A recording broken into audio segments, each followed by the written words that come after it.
ओम श्री गुरुभ्यो नमः। आज की वार्ता का विषय है नाम जप।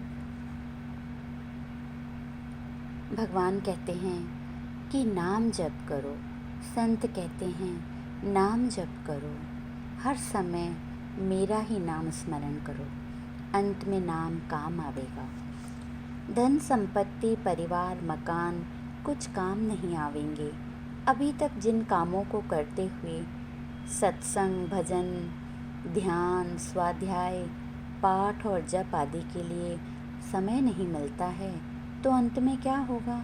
हाय, हमने कुछ नहीं किया, यह सारा काम धंधा कुछ नहीं किया, वास्तव में कुछ काम नहीं आता।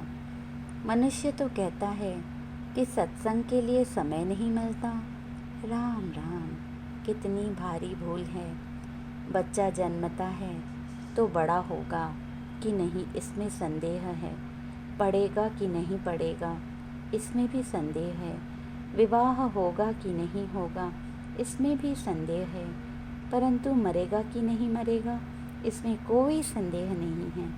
मरना तो सबको पड़ेगा ही, परंतु जिन कामों में संदेह है उसे तो सब तत्परता से कर रहे हैं, और जिस काम में कोई संदेह नहीं, जाना तो पड़ेगा जरूर, उसके लिए कोई तैयारी ही नहीं। बड़े आश्चर्य की बात है, यह बड़ी भारी भूल है। अतः सावधान हो जाओ। एक सच्ची बात है, वह है सिवाय भगवान के अपना कोई नहीं है। मन बुद्धि इंद्रियां श्वास कोई आपके नहीं। प्रभु को आप अपना मान लें तो प्रभु छोड़ नहीं सकते फिर आपको।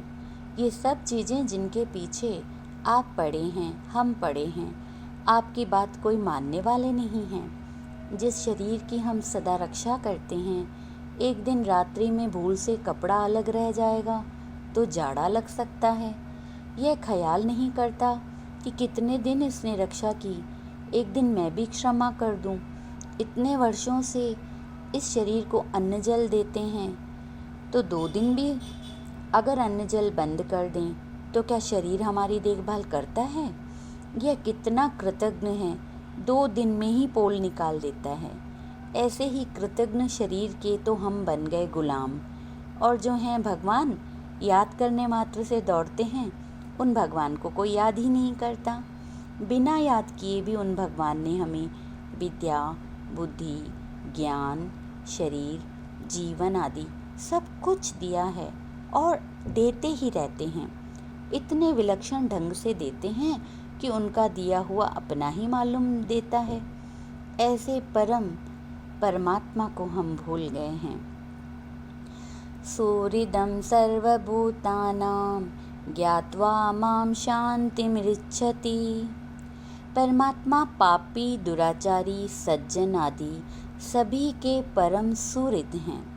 अतः उनको याद करें, संसार का काम भी करें, संसार के काम से भगवान को राजी करें, स्वार्थ का त्याग करके सेवा करें, सब भाई बंधुओं की, स्त्री पुत्र की, सबकी सेवा करें, सबको सुख पहुँचाएं।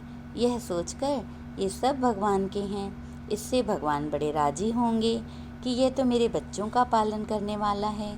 जैसे कोई एक बच्चा है जिसके माता पिता नहीं, उसे एक माई अपने घर ले जाती है, उसका पालन पोषण करती है, तो लोग कहते हैं बड़ी दयालु माई है, अपने बच्चों का पालन तो सभी करते हैं। कुतिया भी अपने बच्चों का पालन करती है। अतः सबका हित करना है, चाहे तो जिनसे अपना कोई स्वार्थ न हो, चाहे हमारे हितैषी न हो, तो भी उनका हित कर दो। और जिनकी आप सेवा करते हैं उनसे अपना कोई संबंध ना रखो, एक ही बात होगी। अतः स्वार्थ त्याग कर सबको सुख पहुँचाओ, सबका हित करो। सर्वे भवन्तु सुखिनः, सर्वे सन्तु निरामयः, सर्वे भद्राणि पश्यन्तु, मा कश्चित् दुःख भाग् भवेत्। किसी को दुख न मिले, सबको आराम मिले, सबको सुख मिले, ऐसा भाव कर लें। यह मनुष्य जन्म का खास मौका है। स्वार्थ के लिए काम करना मनुष्यता नहीं है। कुत्ते भी आपस में खेलते हैं, परंतु रोटी का टुकड़ा देखते ही लड़ाई हो जाती है। ऐसे ही यदि स्वार्थ के लिए हम लोग भी लड़ें तो उनमें और हम में क्या अंतर हुआ। इसलिए ये भाव रखो कि सबका हित कैसे हो। ते प्राप्नुवन्ति मामेव सर्वभूतहिते रतः। जो सबके हित में रत रहते हैं वे परमात्मा को प्राप्त होते हैं। अतः संसार को अपना मानकर जो लाभ आपने उठाया है वह तो उठा ही लिया, अब भगवान को भी अपना मानकर देख लो। सबका हित हो, सबको आराम मिले, सबका कल्याण हो, यह भाव रखो। सेवा जितनी कर सको उतनी करो, परंतु भाव में कमी न रखो। भीतर का भाव यह होना चाहिए कि सबके हित में प्रीति हो। उस भाव से स्वतः त्याग होगा। भावना पहले होती है, क्रिया बाद में होती है। अतः सबके हित की भावना हो। जो भी बड़े बड़े महात्मा हो गए हैं उनमें दूसरों के हित की भावना थी। उमा संत कई यही बड़ाई, मंद करत जो करई भलाई। उमा संत कई यही बड़ाई, मंद करत जो करई भलाई। मानस में भी यही लिखा है। उनके साथ कोई मंद करे तो भी वे उसकी भलाई ही किया करते हैं। ऐसे ही सबका भला हो जाए, सबका कल्याण हो जाए, ऐसा चिंतन आपके मन में होने लग जाए तो आपका उद्धार हो जाएगा। महापुरुषों के संग से, दर्शन से कल्याण हो जाता है। इसका कारण क्या है?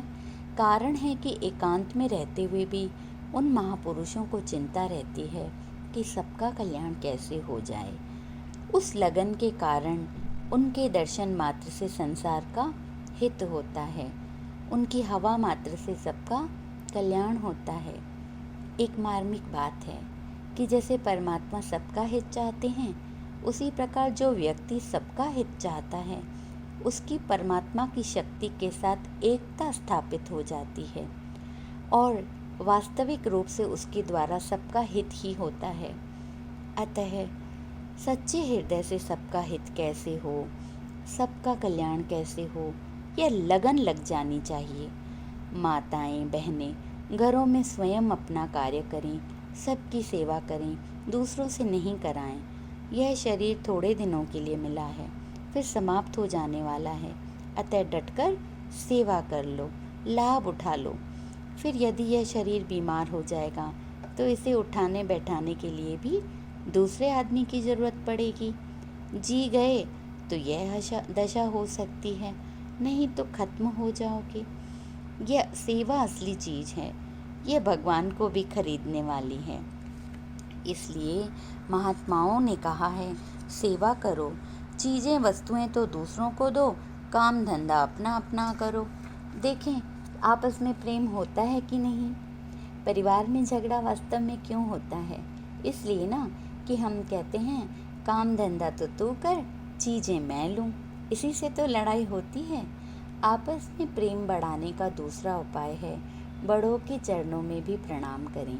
इससे आवागमन मिट जाता है।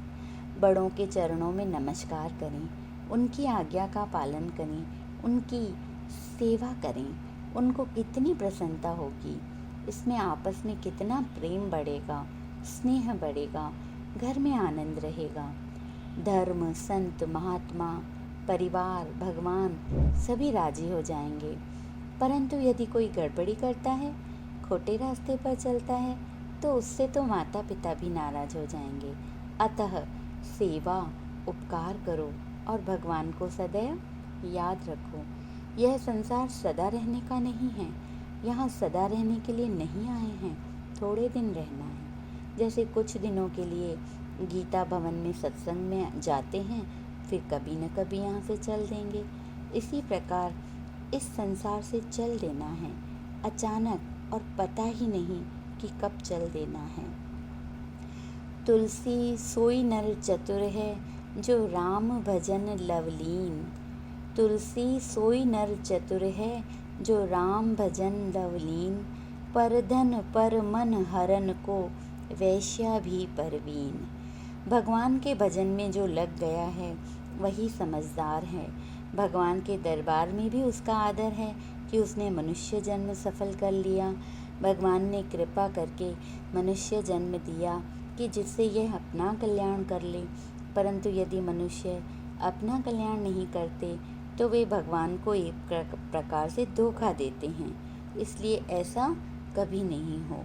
हमें मनुष्य शरीर मिला, उत्तम कुल मिला, भगवान की ओर चलने की हमें रुचि मिली, सत्संग भी मिला, गीता रामायण जैसे ग्रंथ और भगवान का नाम भी सुनने को मिला।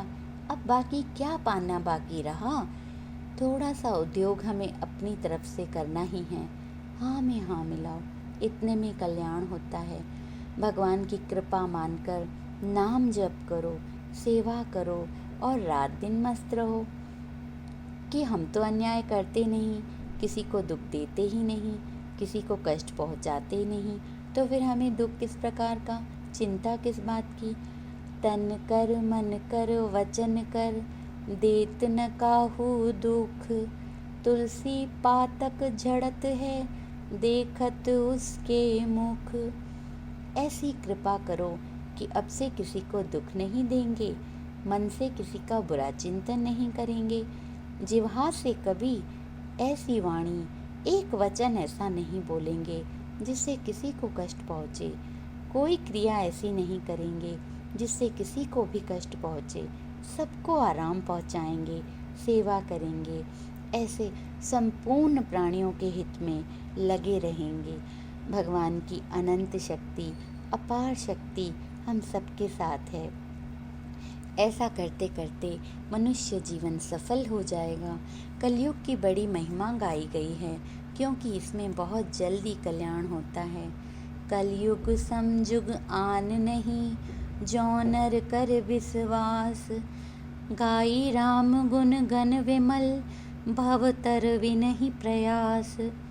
बिना प्रयास के ही इस संसार सागर से तर जाना है, ऐसा सुंदर मौका हमें मिला है। अतः हम भगवान के चरणों में लग जाएं। अपने भगवान हैं, भगवान के सिवा हमारा कोई अपना नहीं, हम किसी के नहीं हैं। संसार में आए हैं तो केवल सेवा करने के लिए ही। संसार से क्या मिलेगा ये सोचना हमारा काम नहीं। दूसरों की सेवा करें, प्रभु अपने हैं उनको याद रखें। यह जीवन सेवा के लिए मिला है, अतः न्याय युक्त शास्त्र की पद्धति अनुसार सबकी सेवा करो। उद्योग पर्व में एक कथा आती है। धृतराष्ट्र विदुर जी को बुलाते हैं और पूछती हैं, मुझे नींद नहीं आ रही है। तो विदुर जी ने कहा, जो सच्चे आदमियों से वैर करेगा और उनको कष्ट देना चाहेगा, उसे नींद नहीं आएगी, उसे अशांति रहेगी ही। पांडवों के साथ खराब व्यवहार करके शांति चाह रहे हैं आप? जिसका हृदय खराब होगा उसे कैसी शांति मिलेगी? स्वार्थ सिद्ध करके जो यह सोचता है मात्र अपना काम बना लूं, तो वह काम बना नहीं रहा, अपितु बिगाड़ रहा है। इसमें यह जो स्वार्थ दिखता है, यह महान पतन की बात है। अतः इस थोड़े से जीवन में जो सेवा अपने से बन सकें वह करें। चतुर वही हैं जो इस मनुष्य शरीर को पाकर अपना काम बना लें, सेवा में लगें, नाम जप में लग जाएं, सब में रहते हुए, सबकी सेवा करते हुए यहाँ से चल दिए तो अपने तो आनंद हो गया, मौज हो गई। परंतु यदि हम ये ताकते रहेंगे, मैं ऐसा सुख लूँ, वैसा सुख लूँ, तो सुख नहीं ले सकेंगे, समय बर्बाद करेंगे। अतः अभी से सच्चे हृदय से भगवान की तरफ लग जाएं, जप नाम कीर्तन करें। और कैसी आनंद की बात है, क्योंकि यहाँ सदा नहीं रहना है, यहाँ से तो जाना ही पड़ेगा। निश्चिंत कैसे बैठें? मात्र भगवान को याद करें, किसी और के भरोसे निर्भय नहीं बैठ सकते। भगवान के नाम का जप मन लगातार कर रहा है और वह मर जाए तो आनंद ही आनंद। भगवान का नाम स्मरण करते हुए ही मरें और जिएं। भजन का संग्रह करें जिससे हम माला माल हो जाएंगे। ऐसी बड़ी बढ़िया पूंजी है कि भगवान को खरीद लेंगे। भजन साथ में जाने वाला धन है, कोई चोर इसे नहीं लूट सकता, भाई भाई के बंटवारे में यह नहीं जा सकता। एकमात्र सच्ची पूंजी सदा साथ रहने वाली पूंजी है। अतः नाम जप करें, भजन करें, कीर्तन करें। ओम श्री गुरुभ्यो नमः।